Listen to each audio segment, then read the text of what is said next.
예, 좀, 쉼을 가지셨습니까? 네, 오늘 이제 벌써, 세 번째 시간이 되었는데요. 세 번째 시간은 예배와 함께 예술, 예배 예술, 이렇게 이야기 좀 나눠보려고 합니다. 첫 번째 강의에서는 Grace and Gratitude, 위로부터 오는 은혜, 그러니까 하나님께서 자기를 내어주심으로 예수 그리스도를 통해 나타나신 거죠. 예, 자기를 내어주신 그것에 대한 감탄으로서의 경이로움. 그리고 또 그것을 선포하고 그것을 어떻게 하면 그 하나님의 놀라우신 일을 경이롭게 나타내도록 우리가 할 수 있을까? 어떻게 하면 그것을 선포하고 드러내는 예배를 우리가 준비할 수 있을까? 뭐 형식이라든지 뭐 내용에 있어서든지 무엇에든지 말이죠. 우리가 그런 것에 대해서 좀 더 관심을 갖고 그 예배의 경이로움 이 부분에 있어서 그것이 더 좀 살아날 수 있는 예배를 우리가 함께 더 연구하면서 노력해야겠다 이런 이야기 했었고요. 그것에 있어서 너무 중요한 것이 뭐냐면 두 번째 강의에서 말하는 바로 그 경이로움을 발견하기 위해서는 우리 목회자들도 또 우리 성도들도 그 관점이 달라져야 되겠다. 바로 시인들의 관점, 즉 늘 반복되고 있는 똑같은 일상 속에서도 하나님의 경이로움을 발견할 수 있는 그 묵상의 태도라든지 또 똑같은 상황 속에서도 하나님을 그 너머에 있는 하나님의 섭리와 역사를 바라보게 하도록 그렇게 이끌어낼 수 있는 설교 사역이라든지 또 어떤 예배의 장치들 이런 것들이 우리에게 좀 더 연구되고 필요하다. 시인들의 공동체 함께 만들어가자. 그런 이야기 했었습니다. 이제 예배와 예술. 사실 뭐 제가 예술 분야의 뭐 전문가는 아닌데요. 관심이 있어서 또 예배학을 하다 보니까 관심이 있어서 함께 좀 저의 관심을 가졌던 주제들 또 한번 들어보시면 어떻겠습니까? 여러분께 알려드리는 것들 함께 좀 공유하는 그런 시간이 좀 되었으면 좋겠습니다. 여러분 앞서 말씀드렸던 그 은혜와 감사, 기독교 예배라고 하는 것이 위로부터 오는 하나님의 은혜 또 아래로부터 올려드려지는 감사 이 두 가지가 교차하는 지점에서 바로 예배라는 것이 가능해지는데 여기서 조금 더 나아가면 그렇다면 그 하나님의 은혜 또 그 경이로우심 우리가 경배의 대상으로서의 하나님 어떻게 그 하나님을 인식하느냐에 대한 문제입니다. 하나님에 대한 인식의 가능성 이것을 우리가 좀 생각해 보는 것인데요. 하나님은 하나님은 자신을 드러내시는 분이시죠. 우리에게 나타내 보이시는 분이십니다. 하나님께서 우리에게 어떻게 나타나 보이십니까? 말씀을 통하여 나타내 보이시고요. 여러 가지 환경과 상황들을 통해서 자신을 드러내 보이십니다. 그러니까 하나님을 우리가 인식하게 하시는 거죠. 그런데 예배와 관련해서 그 여러 하나님께서 하나님을 우리에게 나타내시는 그 도구들 속에서 한번 이 시간은 소위 그 미적 경험이라고 하는 차원에서 하나님 인식을 생각해 보면 좋겠다 싶습니다. 신학적 미학과 기독교 영화 미학이라고 하는 책을 쓴 최성수 교수는 책에서 이런 이야기를 합니다. 미적 대상과 미적인 경험 그리고 하나님의 현존과 행위에 따른 경험은 초월 경험과 연관을 가진다. 이렇게 말합니다. 그러니까 아름다움을 뭐라고 정의하겠느냐라고 하면 사실 다양한 정의와 설명들이 있을 것 같습니다. 이 미학이라고 하는 학문이 굉장히 어려운 분야인 걸로 제가 느껴졌는데 인간이 바로 하나님을 인식함에 있어서 바로 그 아름다움을 통하여서 하나님을 인식할 수 있고 또 아름다움을 통하여 하나님께 나의 그 감사의 표현, 드림 혹은 헌신의 가능성이 거기에 있을 것이다 라고 말하고 있는 겁니다. 그러니까 여러분 그 아름다움을 표현하고 아름다움을 드러내는 그 예술이라고 하는 것이 우리 익숙한 것 같지만 사실 목회자들에게 어쩌면 좀 익숙하지 않은 영역일 수 있겠는데 그 아름다움을 통하여 하나님을 느끼고 아름다움을 통하여 하나님을 또 하나님께 찬양하고 바로 이 예배, 이런 예배 우리가 어떻게 하면 가능할 수 있을까 그런 고민을 좀 한번 같이 해보려고 하는 겁니다. 제가 이제 예배, 또 예배 공간, 관심을 갖고 또 이 아름다움에 대해서 관심을 갖게 되면서 공간 신학적인 부분도 함께 좀 생각해 보게 되는데요. 여러분들 지금 화면에 보이시는 왼쪽에 있는 그 교회가 어느 교회인지 아시겠습니까? 경동교회인데요. 경동교회 저 건물 예배당이 1965년에 건축이 되었다고 해요. 그래서 이 아주 그 경건한 예배당의 모습, 또 교회 건물, 또 그 교회를 둘러싸고 있는 계단, 길, 이런 것들이 보여지는데, 우리나라 3대 종교 건물 중에 하나로 손꼽히는 건물이 바로 저 경동교회 건물인데요. 그 경동교회 건물을 설계하고 건축한 이 김수근이라고 하는 건축가, 정말 최고의 건축가이시라고 해요. 이분이 이런 이야기를 했습니다. 인간과 그 신앙의 대상인 신의 관계가 인간과 인간과의 관계의 표본이 되어 신자와 성직자, 그리고 그들이 이루는 교파와 그들을 둘러싼 사회, 나아가서는 인간과 다른 피조물 간의 관계가 대립적 관계가 아닌 신앙에서 하나라고 하는 공동체 의식 아래 이루어지는 만남, 이 만남이 이루어지는 장, 바로 그것이 교회입니다라고 말하고 있습니다. 좀 더 그냥 간단하게 저의 언어로 표현하자면 하나님과 우리가 관계를 맺습니다.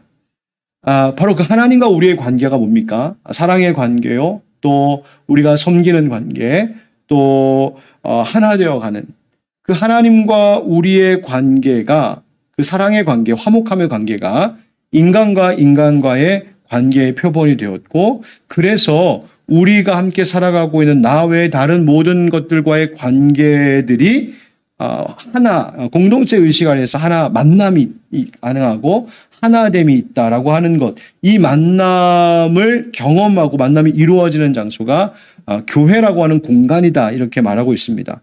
그러니까 공간은 무엇을 말한다는 거예요? 우리의 관계를 보여주는 것. 우리 어떤 공간 속에 있느냐를 통하여서 여러분과 나와의 관계가 어떤 관계이냐를 알 수 있냐는 거죠. 그러니까 교회라고 하는 공간 속에서 하나님과 우리의 관계가 경험되고, 교회라고 하는 공간 속에서 나와 너의 관계가 성립되는, 경험되는, 바로 그 공간에 대한 이야기입니다. 이 김수근의 말을 전해주고 있는 책은요, 건축은 어떻게 아픔을 기억하는가라고 하는 책에서 김명식 씨의 책인데, 그 책에서 무슨 이야기를 하냐면, 이 공간이라고 하는 것은 우리 존재의 의미를 인식하게 하는 실제다, 이렇게 말해주고 있습니다. 여러분, 그 공간이라고 하는 한자 말 보면 빌공자에다가 간격할 때 틈 간자이지 않습니까? 그러니까 아무것도 없는 빈 곳, 이 공간인데요. 사실 아무것도 없는 것이 아니죠. 아무것도 없는 것이 아니라 그 안에 빈 공간이 있습니다. 이 빈 공간을 우리가 어떻게 경험하느냐 하면, 그 공간 속에 있는 어떤 물체, 공간 속에 있는 어떤 물질, 이것을 통하여서 그 공간이라고 하는 개념이 세워집니다. 그러니까 허공에 아무것도 없는 곳이 아니라, 바로 그 아무것도 없는 것 같은 그 공간, 그 자리에 어떤 물체와 물체가 있으므로 그 사이가 가지고 있는 스페이스, 바로 그 공간을 의미합니다. 여러분들 혹시 동해 바다에 가셨을 때와 남해 바다에 가셔서 보셨을 때 그 바다를 바라볼 때의 느낌이 좀 굉장히 많이 다르다는 것 혹시 아십니까? 동해 바다에 가면 그 바닷가에서 그 수평선을 바라보면 아무것도 없잖아요. 그냥 뻥 뚫려 있기 때문에 이게 어느 정도의 거리가인지 그 거리감이 잘 느껴지지, 공간감이 잘 느껴지지 않을 정도로 이렇게 뻥 뚫려 있는 것을 이제 볼 수 있습니다. 그런데 그와 좀 상반되게 이 남해를 가보니까요, 남해에는 이렇게 섬들이 굉장히 많잖아요. 그러니까 뻥 뚫려 있는 그 바다 공간에 중간중간에 있는 그 섬들을 통하여서 그 사이의 공간감이 이제 느껴지는 거죠. 그것이 더 분명히 느껴지는 거죠. 그러니까 이 공간이라고 하는 것은 나와 너 사이의 관계를 담아내고, 또 너와 나 사이 속에 있는 공간을 느낌으로 인하여서 우리의 삶을 담아낸다라고 말하고 있는 것이, 우리를 인식할 수 있게 하는 것이 바로 공간이다라고 하는 말을 바로 이 김명식이라는 분이 하고 있습니다. 그래서 우리가 여러분 지금 저희가 지금 온라인을 통해서 만나고 있지만, 사실 우리가 어떤 실제 물리적인 공간 속에 있다라고 하면 그 공간이라고 하는 것은 여기에 있는 나에게도 의미가 있지만 그 공간을 함께 공유하고 있는 타인에게도 의미가 있는 공간이죠. 그러니까 내가 있음으로 저 사람은 이 공간을 의식하고 저 사람이 있음으로 나는 이 공간을 인식하게 되는 겁니다.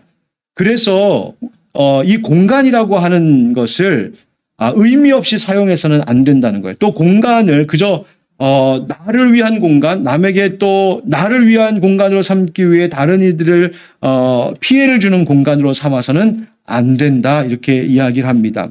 그래서 이것을 교회 안에서 좀 생각해 보면 그냥 내 공간이 아니라 공간의 의미, 공간 속에 의미를 부여하고 그 공간을 소중하게 하고 그 공간을 우리 예배하는 자들이 함께 공유하고 있는 바로 그 인식, 이것이 예배에서 아주 중요한 역할을 하고 있다, 할 수 있다라는 점을 우리가 좀 인식하면 좋겠다 하는 말입니다.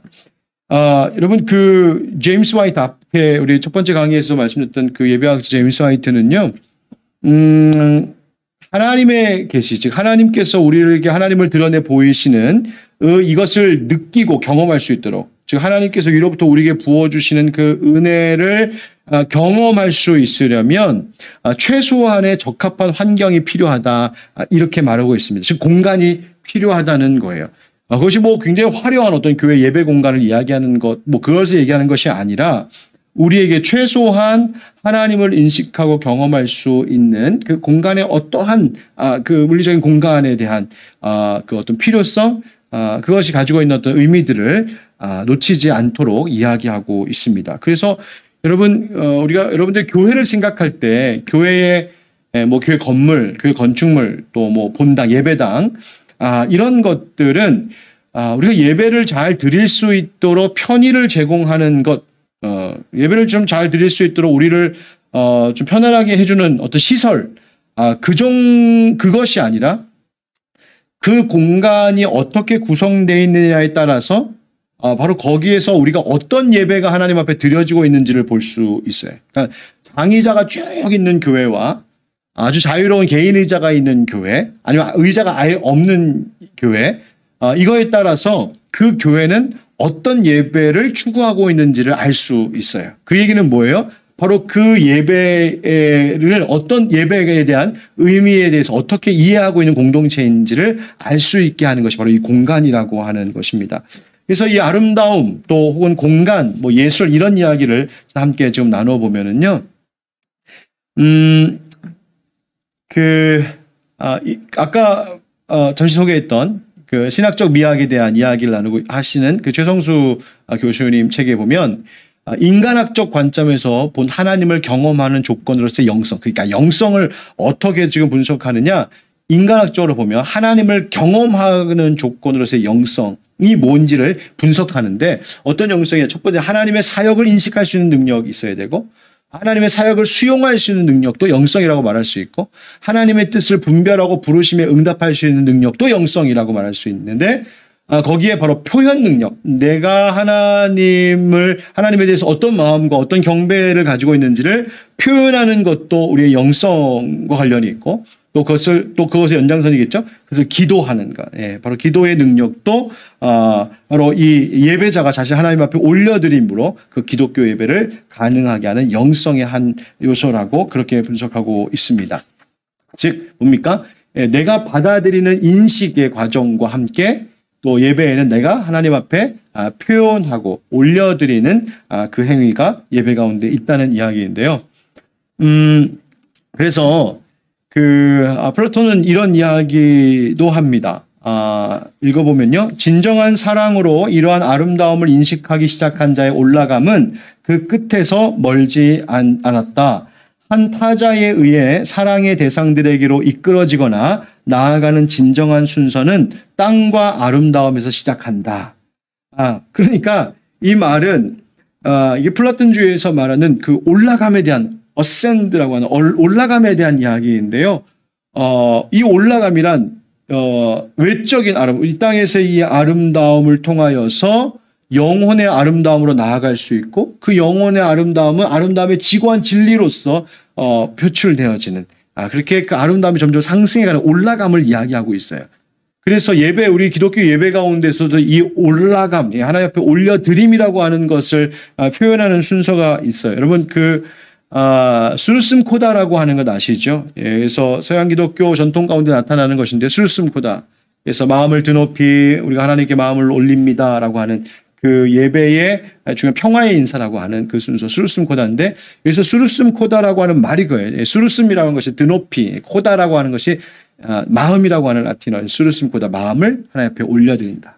그래서 이 아름다움이라는 것이 지금 밑에 말처럼 디오니시스가 말한 것처럼 아름다움이 하나님에게서 출발하여서 우리에게 부어졌는데 다시 거꾸로 물질에서 인간 영혼을 통해 하나님께로 돌아가게 그렇게 질서지어지는 것. 그래서 하나님께로부터 오는 아름다움의 그 경이로움에 감탄한 인생들이 다시 그 아름다움을 하나님 앞에 올려드리는 것. 이것이 바로 예배에서 발견되어지는 모습임을 이야기하고 있습니다. 빌라데서라고 하는 학자가 그 예술 속의 하나님이라고 하는 책에서, 리차드 빌라데서라고 하는 학자인데요. 예술 속의 하나님이라고 하는 책에서 12세기 수도 원장인 수제의 한 글을 이렇게 소개하는데, 이것이 이제 그 미학을 통한 영적인 경험을 대표적으로 보여주는 뛰어난 글이라고 그렇게 지금 소개하는 글이에요. 한번 읽어볼게요. 이 문의 영광에 대한 찬탄하고자 하는 누구나 그것이 황금으로 만들어지고 값비쌈에 찬탄하지 말고 그 솜씨의 뛰어남에 찬탄하라. 고귀한 작업이 빛나는 것은 사실이다.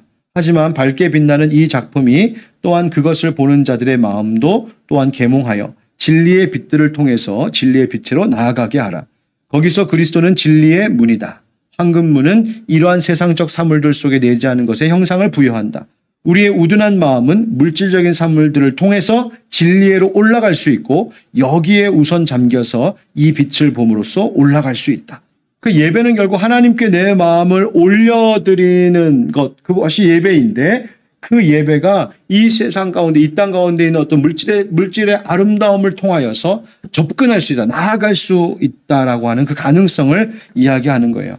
그래서 이 예배 가운데서 바로 이 미적인 경험, 아름다움을 경험하는 것은 바로 그것을 통해 하나님을 인식하는 가능성이 열려 있다. 그렇다면 예배 가운데에서 예술을 통하여서 예배 속에서 나타나는 예술, 어떤 그 아름다움, 그것은 곧 하나님의 영광을 우리가 인식하고 경험하는 도구가 될 수도 있고 그것을 통하여 하나님께 나의 감사를 올려드릴 수 있는 도구, 통로가 될 수도 있다. 바로 그 점을 이야기합니다. 자, 그러면 여기서 우리가 조금 이제 한 가지 문제 의식을 갖게 되는 것은 뭐냐면, 예술이 혹시 우리의 예배를 방해하지 않을까라고 하는 점입니다. 여러분, 칼빈은 어땠을까요? 칼빈은 아주 엄격하고 금욕적인 기독교를 그렇게 조성했던 칼빈이었는데, 그래서 예배는 예배는 뭐라고 합니까? 하나님의 말씀을 듣고 하나님의 말씀을 이해하는 것, 바로 그것이 예배라고 말해요. 그래서 만약에 예배 가운데 어떤 예술 작품이라든지 뭐 장식이라든지 인공물이라든지 심지어 음악도 하나님의 말씀으로부터 이 회중들, 청중들의 시선을 틀어놓으면, 즉 그것이 하나님 말씀에 집중해야 되는 성도들의 주의를 만약에 어떤 예술이라든지 어떤 장식, 음악 이런 것들이 빼앗아 간다면 그것은 철저히 거부해야 된다라고 그렇게 강하게 말했어요. 그래서 여러분, 음악도 칼빈은 굉장히 아주 단순한 찬양 부르게 했고요. 화성 넣는 거 금지했고요. 악기 사용도 안 됐고요. 춤추는 거 안 됐고요. 막 그 정도로 굉장히 강하게 이야기를 했었죠. 그런데 그렇다면 칼빈은 이 아름다움이라고 하는 그 예술 속에 있는 미라고 하는 것에 대해서는 사실은 아무런 관심도 없었고 전혀 긍정적이지 않았을까? 근데 그렇지만은 또 아는 것 같아요. 앞에 글이 있는데요. 칼빈의 이야기예요. 예술 그리고 일상적인 용도와 삶의 편의를 위한 다른 것들의 발명은 하나님이 주신 은사다. 그래서 결코 멸시되어서는 안 되며 책임 있게 수행해야 하는 재능이다. 이렇게 말하기도 했습니다. 또 뭐라고도 말했냐면 신적인 빛을 반사하는 데 있어서 성도들 사이에서보다 불신자들 가운데에서 더 찬란할 수 있다. 그러니까 이 예술이라고 하는 것, 또 아름다운 어떤 무언가를 통하여서 이거 하나님께서 주신 은사를 표현해낼 수 있는 것이고, 그것이 매우 중요한 예술의 힘이다라고 하는 것을 동시에 인식하고 있었다는 거예요. 그러니까 칼빈은 예술이 가지고 있는 그 예배 속에서 하나님의 아름다움 또 하나님의 영광, 이러한 예배에 있어서 예술이 가지고 있는 아주 긍정적인 것도 잊지 않고 있었고, 또 이것의 위험적인 것, 즉 이것이 우상화되기도 하고 이것이 청중들의 집중력, 주의를 빼앗아가는 것이 되기도 하는 그런 방해가 되는 그런 것들의 위험성도 경계하고 있었던 것이 바로 칼빈이었어요. 여러분 어떻게 생각하십니까? 그다음. 그러면 예술은 예배를 과연 돕는 수단이 될까? 아니면 예술은 그 자체로 예배일 수 있을까? 예술의 목적에 대하여서 질문할 때 예배 안에서 예술은 뭘까? 니콜라스 월터스토프, 여러분 화면 밑에 나와 있는데, 행동하는 예술이라고 하는 책을 집필한 니콜라스 월터스토프가 뭐라고 이야기를 하냐면, 인간은 그 실존 자체가 예술입니다. 이렇게 말합니다. 인간은 예술적으로 행동하고 예술은 하나님의 창조에 대한 신앙 고백이 됩니다. 라고 말하는 거예요.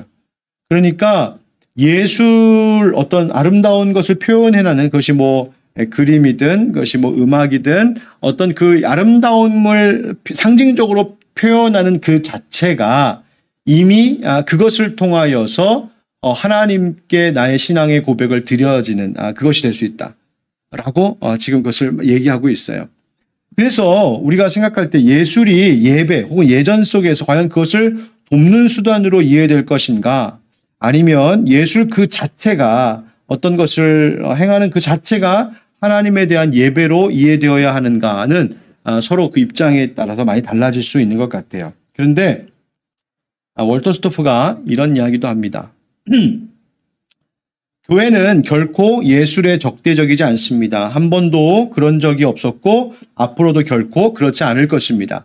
기독교 예전 그 자체가 엄청난 양의 예술을 요청했고 또 계속 요청하고 있습니다.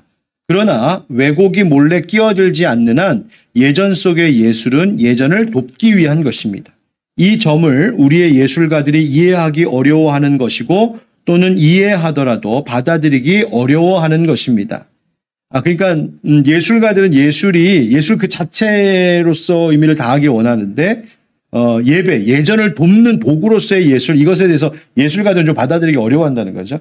그런데 그것은 마치 우리는 도시에서 우리 자신을 현 고급 예술 제도에서 해방시키는 데 실패하면 심미적 불결함이 일어나는 것을 보았다. 그러니까 세상에서 그 어떤 예술을 상업화하기도 하고 그 예술을 통한 수익을 올리려고 하는 어떤 이 사회적 구조, 여기에서로부터 완전히 탈피하지 않으면, 그래서 그거에 물들어가면 심미적 불결함을 느꼈다는 거예요. 근데 예전에서도 마찬가지로 우리가 우리 자신을 해방시키는 데서 실패한다면 예전적 불결함이 생길 수 있다. 이렇게 말하고 있습니다. 그래서 월터스토프는 이 예전적 행위들 자체, 그리고 그것을 일으키는 어떤 가시적인 행위, 사물들을 구별해야 된다라고 말하고 있습니다. 또 찬송가를 부르는 것, 또 교회의 건축물이 있는 것, 또 음악 어떤 효과 등 이 모든 것들은 예전을 돕기 위해 있는 예술품이 되는 것이요, 바로 그것은 예배가 이루어지고 있는 그곳에 있기 때문에 그것이 예배를 돕는 것이 될 수 있다는 거예요. 그래서 하나의 어떤 예술 작품이 그냥 길거리에 혹은 그냥 갤러리에 있으면 그냥 작품이지만 그것이 예배하는 곳에 있는 순간 그것은 예전을 돕는 중요한 목적을 갖게 된다. 이렇게 지금 말하고 있습니다. 너무 딱딱한 이야기만 하고 있는 것 같아서요. 제가 저희 교회에서 제가 이런 이야기를 하고 있는 목사가 저희 교회에서 하고 있는 것을 잠깐 사진들 몇 개 좀 보여드리면서 저희 교회의 분위기를 여러분들하고 조금 나누면 저런 거 하는구나. 또 저런 거를 추구하는 교회이구나라는 것을 조금 느끼실 수 있지 않을까 싶은데요. 지금 보여드리는 사진은 애쉬스 웬스데이 재수요일의 모습입니다. 그래서 저희 조그만 애들 옛날 좀 몇 년 전 사진인데 코로나 전의 사진인데요. 저희 아이들 이렇게 재수요일 예배에 참여해서 이마에 재를 그리고 그렇게 사진 함께 찍었던. 그래서 재수요일 날 그 의미를 담아서 이런 행위, 상징적인 행위들을 합니다. 굉장히 막 무섭고 어렵고 막 무겁게 하지 않고요. 서로 이렇게 재를 그린 것을 또 재밌게 보기도 하고 이렇게 또 웃으면서 그렇게 즐겁게 또 재수요일을 또 보내기도 합니다. 장례식 같은 분위기 아니고요. 그래서 저런 상징적인 행위들을 한다. 또 뭐 주로 지금 오늘 좀 보여드릴 사진들은 주로 이제 고난주간 사순절 이런 때 했었던 것인데요. 이런 그 설치 미술이라고 할까요? 어떤 상징을 담는 어떤 설치들을 예배당 내려가는 그 길에 둠으로써 우리 성도님들이 이것을 함께 잠시 머물러서 묵상하고 그 예배 안으로 들어가 그 예배를 좀 더 깊이 있게 하고 아까 봤던 그 시인의 어떤 영성, 시인의 관점을 먼저 좀 이렇게 불러일으키며 워밍업하며 예배에 들어갈 수 있도록 하는 과정들이 있었습니다. 이런 장치들을 중간중간에 좀 해두었고요. 이것도 마찬가지입니다. 그래서 이 공간 속에 또 예배 드리러 가는 그 길목에 이러한 것들이 우리를 예배할 수 있는 마음으로 준비시키는 역할로 예배를 돕도록 준비되어 있습니다. 이거는 뭐냐면요. 이거는 이제 그 성금요일 날 행했던 것인데 저희들이 십자가를 다 이렇게 좀 만들었습니다. 그래서 예배당 들어가는 데에 이 십자가들을 놓고 성금요일 예배로 들어갈 때 이 십자가를 가지고 들어가도록 했습니다. 그래서 이 행위, 즉 몸으로 하는 것이죠. 몸으로. 그래서 예배 드릴 때 이 앞으로 가지고 나아가서 사진 보여드릴게요.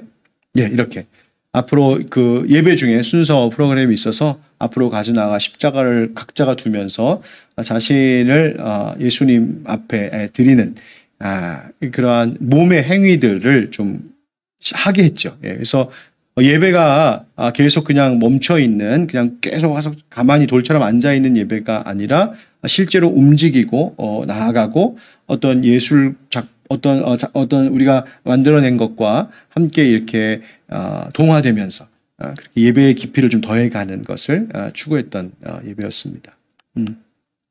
이런 분위기였고요. 이런 겁니다.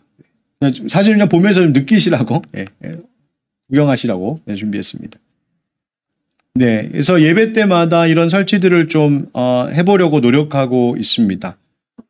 이거 뭐 다른 누구 시켜서 하는 건 아니고요. 제가 합니다. 제가 하고 또 저희 같이 돕는 예배 팀에서 같이 이런 예배 예술에 있어서 좀 관심을 갖고 함께 구상하고 함께 이런 것들을 좀 표현해내고 만들어냅니다. 이렇게 저희 촛불도 많이 씁니다. 아마 이것도 성금요일 예배의 모습이겠고요. 또 이거는 세족식 대신에 손을 씻어주는 의식을 행함으로 상징적인 예배를 좀 구성하기도 했었습니다. 항상 저 닭은 항상 사순절 고난주간이 되면 등장하는 닭입니다. 그래서 1년 내내 제 방에 있다가 고난주간이 딱 되면 등장하는 닭, 베드로를 생각하게 하는, 예수님을 부인했던 베드로를 생각하게 하는 닭. 저희 교회에서 굉장히 인기 많은 닭 중에 하나입니다. 예배 본당 1층 로비인데요. 로비에도 이러한 것들을 좀 이렇게 상징물들을 좀 만들어 놓고 있고요. 이거는 이것도 이제 그 부활절 때 예배인데요. 바로 그 다음 저 뒤에 보시면 큰 그림이 있죠. 이 지거 퀘더, 제가 좋아하는 화가인데요. 사제이기도 하고요. 지거 퀘더가 그린 그림을 크게 이제 현수막으로 인쇄를 하고 판에다 붙여서 예배 앞에 마치 좀 제단화 같기도 하죠. 예. 그렇게 뒤에 예배당에다가 놔서 그냥 아무 글씨는 없습니다. 그냥 그림만 가지고 성도들이 이 예배 때에 저 의미들을 좀 생각하고 묵상하는 거죠. 그래서 아무리 많은 말을 해도 사실 말보다 저런 이미지, 그림, 상징 이런 것들이 그 말의 부족함을 이렇게 보완하는 굉장한 파워가 있습니다. 그래서 그것을 느끼도록, 그래서 그 부활의 메시지, 또 그 엠마오로 가는 제자들 이야기, 또 성찬을 떡을 떼셨을 때 그 제자들이 부활하신 예수님을 눈치챘던 것, 이런 것들이 표현되어 있는 바로 그 그림을 앞에 놓음으로써 부활의 의미를 함께 묵상했었던 예배였습니다. 예, 저런 그죠? 예. 예.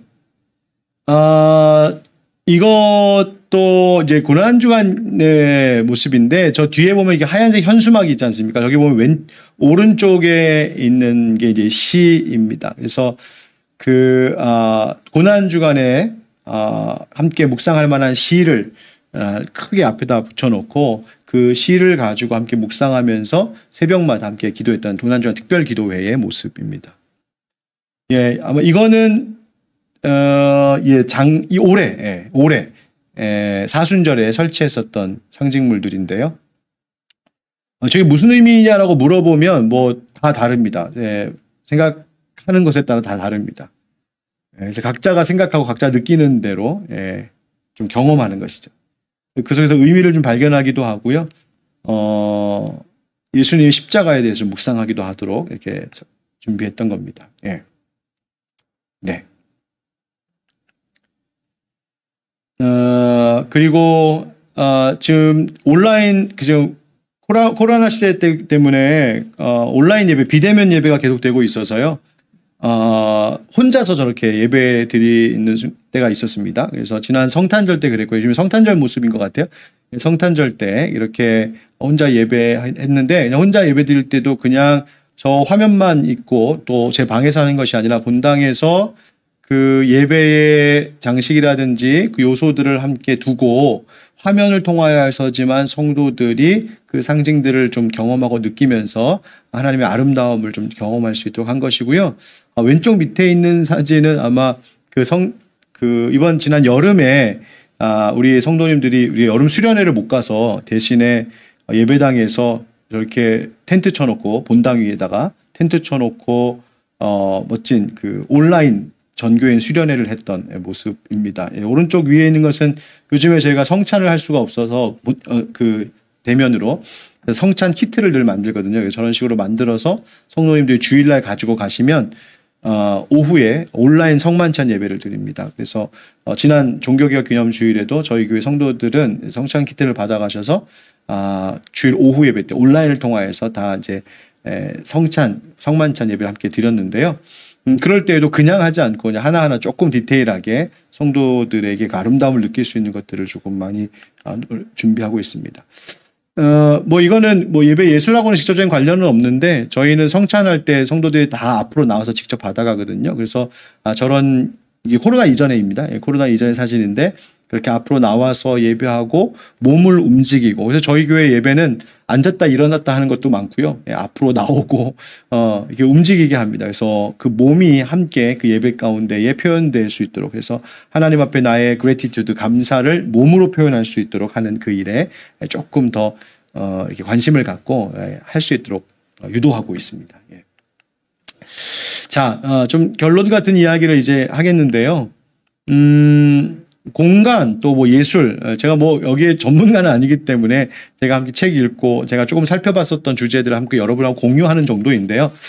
공간과 예술이 또 예배, 예술과 예배에 있어서 늘 부딪히는 것이 뭐냐면 뭐가 먼저냐라고 하는 것, 혹은 이게 뭐 상징, 뭐 이거 막 이렇게 무슨 성상 이런 것들이 우상화되었었던 시절이 있었기 때문에 이것이 예배를 방해하는 것은 아니냐, 이런 것에 대한 두려움입니다. 그래서 공간 또 예술 이런 것들이, 상징 이런 것들이 예배를 방해하는 것이 아니라 예배를 도울 수 있는 어떤 도구가 되게 하기 위해서 꼭 해야 되는 것들이 있습니다. 첫째는 현재 있는 것 가지고 의미화하고 신학화하는 겁니다. 그러니까 뭘 새로 사다가 뭘 새로 만들어서 뭐가 아니라 있는 것 속에, 우리의 예배 공간 속에, 또 우리가 가지고 있는 것 속에, 우리가 경험하는 환경과 형편 속에서 이것이 어떤 의미인지를 공동체 안에서 함께 의미화하고 그것을 신학화함으로 그것이 우리를 예배하는 자로, 또 시인들처럼 우리의 마음을 하나님께 드리게 하는 데 도움이 되는 도구가 되게 하는 것이죠.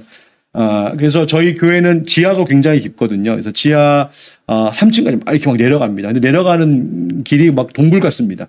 그런데 거기에다가 그곳을 마치 순례의 길처럼 저희들 늘 그것을 이렇게 꾸며놓고 그 예배드려 내려오는 그 긴 계단 걸음을 통하여서도 그 몸으로 하나님 앞에 예배하도록 유도하고 있습니다.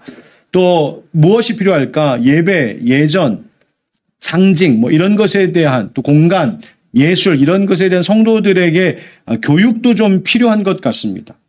무슨 말이냐 하면 함께 이것을 뭐 오늘 여러분과 나눈 것처럼 뭐 이런 학자들의 이야기를 함께 하진 않지만 그러나 왜 이런 것들을 우리 교회가 추구하는지 또 예배 속에서 이런 것들이 어떤 의미가 있는지 그리고 이것이 예배의 주가 아니라 이 예배와 예술 또 공간 어떤 상징 설치 이런 것들이 예배를 돕는 아주 중요한 도구로서 우리가 하나님 앞에 하나님을 인식하고 또 하나님을 올려드리는 일에 중요한 어떤 통로가 될 수 있다라고 하는 것을 쉽게 좀 이렇게 설명도 해주고 또 교육도 하고 그런 의미들을 가르치는 거죠. 그래서 저희 교회는 예배 때, 주일 예배 때 항상 이렇게 촛불을 이렇게 밝혀 켜는데 촛불을 켜는 것에 대해서도 성도들이 처음 교회 오셨던 성도님들은 굉장히 이렇게 의아해하고 또 의심의 눈초리로 저를 바라보기도 했었는데 그래서 새가족 교육 때 항상 이런 걸 교육합니다. 우리 교회는 이런 기독교 예배, 기독교 예전, 또 상징, 예술 이런 것에 좀 많은 관심을 가지고 있고 특별히 그런 기독교 예배 예전의 전통을 되살리는 것에 사명을 가진 교회입니다. 라고 하는 것을 성도들에게 가르치고 오해하지 않도록 그래서 건강한 예배를 우리가 이렇게 추구하고 있음을 알려드리고 있죠.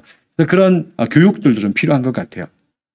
또 예배에서 예술을 좀 우리가 표현하려면 좀 회중들이 함께 공감하고 동참할 수 있는 범위 안에서 하는 것이 좋겠다라는 생각을 합니다. 그러니까 뭐 목사가 혼자 다 하고 또 몇 소수의 사람들만 아는 그런 것이 아니라 회중들이 함께 참여할 수 있고 또 함께 준비할 수 있고 또 그것을 함께 공유할 수 있는 그런 정도로서 해보면 그것도 참 의미가 있겠다 생각이 듭니다. 그래서 여러분 이 공간에 대한 관심 또 예술에 대한 관심 이런 것이 우리 기독교 예배 또 예전을 상징이라고 하는 부분에 있어서 또 하나님을 인식하고 하나님께 나를 표현하는 것에 있어서 아주 중요하고 또 아주 요긴하게 쓰일 수 있는 도구라는 사실을 좀 기억하시고 함께 여러분 이런 부분에 있어서도 좀 관심을 한번 가져보시면 어떻겠나 싶습니다. 기회가 된다면 이런 것에 대해서 실질적인 것들을 한번 좀 같이 좀 고민도 해보고 준비도 해보고 그런 예배들을 또 한번 구성도 해보고 그런 기회도 또 있으면 참 좋겠다는 생각도 드네요. 아무튼 오늘 부족한 사람 통해서 또 하나님께서 여러분과 함께 이렇게 예배에 대한 이야기를 함께 나누게 하셨는데요. 여러분들의 예배가 오늘 강의에서 조금이라도 한마디라도 여러분들의 마음속에 좀 이렇게 남겨진 그런 것이 있다면 그것을 통하여서 하나님 더 경외하고 또 경이로운 영광스러운 예배가 여러분들 섬기시는 그 교회와 사역 가운데 나타날 수 있기를 바라겠습니다. 저도 제 주어진 자리에서 그렇게 열심히 할 테고요. 또 기회가 된다면 함께 또 교제하면서 그렇게 더 아름다운 경이로운 예배를 꿈꾸고 또 그런 교회를 세워가는 일에 함께 동행하셨으면 좋겠습니다. 지금까지 세 번의 강의 경청해 주셔서 대단히 감사합니다. 주님 안에서 평안하시고 행복하십시오. 샬롬. 감사합니다.